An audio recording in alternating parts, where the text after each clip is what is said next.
And joining us now to further discuss this rise in anti-Semitism is Jonathan Greenblatt. He is the CEO of the Anti-Defamation League. Jonathan, thank you very much for joining me today.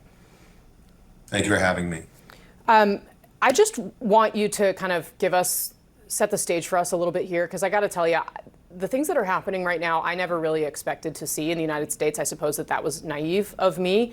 I'm a GW University graduate. We had an incident on that campus. Obviously, what's happening at Cornell with the very real threats of violence is even more disturbing. What does this all mean? Well, look, I think many of us did not expect to see these events unfolding right here in America. But the fact of the matter is it could happen here. I mean, a mob, tearing through an airport in Russia, searching for Jews to lynch is terrifying, but it's equally terrifying for a student from Cornell University to find on the general message board these posts to, quote, slit the throat of Jews. And, it's terrifying at the Cooper Union in New York City last week. The security pushed Jewish students into a room and barricaded it because there was such a mob of anti-Israel protesters. And when the mob identified these Jewish kids were in this room, they banged on the windows and chanted, "Globalize the Intifada."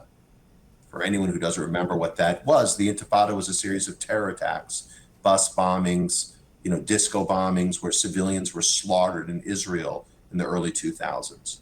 So globalize the Intifada from the river to the sea. This is anti-Semitism. This is threatening Jews worldwide. And keep in mind that 2 weeks ago, the head of Hamas announced a, quote, global day of jihad, where Jewish parents kept their children home from school. Synagogues closed. Some Jewish nonprofits closed their offices. So the threats are real. And all of this is happening against a backdrop of the highest number of anti-Semitic incidents ADL's ever tracked in America. So the intensification and the expansion is terrifying to Jewish people. And it's not just a Jewish problem. Let me just say that very clearly. Jews may be targeted, but this is an attack on our democracy. Threatening people because of how they worship or where they pray is un-American. And so these Hamas supporters, these people boosting messages of terror, they're not just threatening Jews, they're threatening all of us. So you mentioned the rise in anti-Semitic incidents. You found that it's risen nearly 400% since October 7th compared to the same period last year. And last year was the highest year on record, no? Correct. I mean, again, we're dealing with an elevated level of acts of harassment, vandalism, and violence before these last few weeks. And it's not just unique to America. In the UK, the number of anti-Semitic acts was up 13 times over the same period last year. In France, some 400%, just like here. In Germany, much the same as well. So it's a global problem. Jonathan, can you help me understand? I mean, this is something, and my colleague Jake Tapper really put his finger on it over the weekend when he was talking about Marjorie Taylor Greene and her resolution against Rashida Tlaib in the House, one on the right, one on the left. The reality is some of the rhetoric around Jewish people coming out of right-wing nationalism during the Trump administration was just horrifying. And now a lot of what we're seeing on these college campuses seems to be coming from the political left. How is that? What ties these two things together? Well, look, we have a MAGA movement on the right and a Hamas movement on the left. And, I don't think some of the MAGA types really represented where the traditional GOP was. And these Hamas types don't represent what the traditional Democratic Party has been. And look, the truth is that the normalization of anti-Semitism is why this is happening.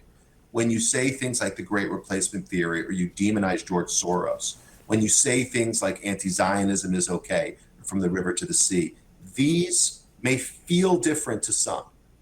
They may come from different political sources, but the outcome is the same. Anti-Zionism is anti-Semitism. The Great Replacement Theory is anti-Semitism. And this kind of extremist language being normalized, it emboldens anti-Semites and it threatens all of us.